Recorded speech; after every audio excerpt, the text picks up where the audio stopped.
the story of how I became a ballroom dance teacher, because it's affected me over my life. This year I spent working, the first year I spent working, really the first year I spent out of, after I finished my bachelor's.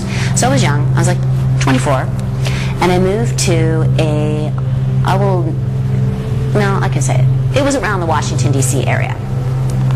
And I'd never lived on the East Coast before. It was a totally different culture. It was really the South.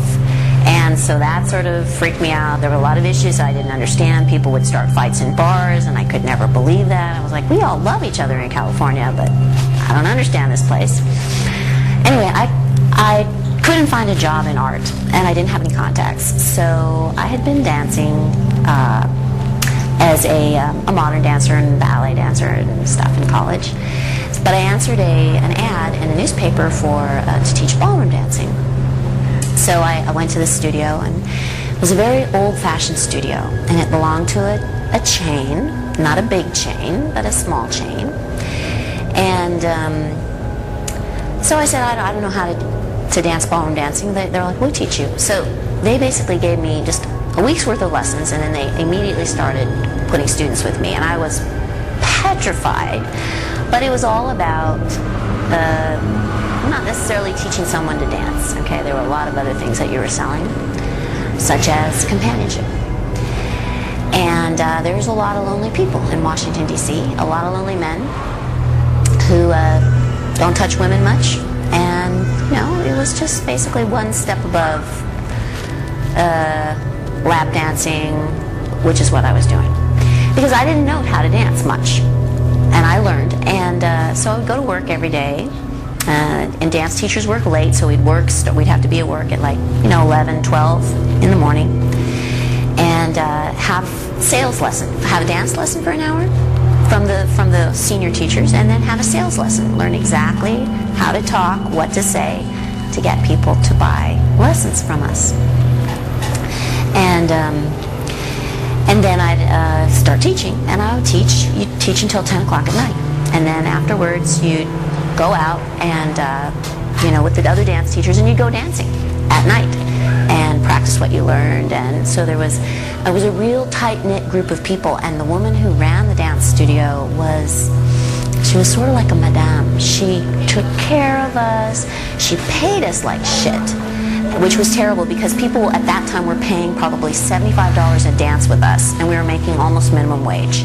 And we could earn more if we sold more lessons. So that was the whole idea. There was a guy there he was a good dance teacher, but he had some old ladies who were in their 80s who had 100, 200, 300 hours paid in advance. You barely think they're going to live until the next year. How are they going to earn off all those, but that was the thing. He was a good salesperson. So I got this little student. He was a young man. His name was Charles. And I had a persona. I wasn't allowed to use my real name. And no, I wasn't allowed to say that I was living with a boyfriend, which I was. I had to be just this blank slate so that the men who came to dance with me could fill in the blanks for themselves. And that would be worth paying that much money to dance with. So this little guy, Charles, started dancing with me, and he was sort of a bureaucrat type and, wore his tie, and he knew nothing. He knew nothing about how to be with a woman. And I would come back into my sales meeting and say, I have to know how to tell Charles to start wearing deodorant, because I can barely dance with this guy. He smells so bad. And so they would all teach me okay, this is the way you have to teach him. I had to teach him basic body skills, basic skills about how to talk. And I remember when he would dance with me, he'd be shaking. So I worked with him. He danced with me once a week, and then he started dancing with me twice a week. And I'm feeling bad because he's spending so much money.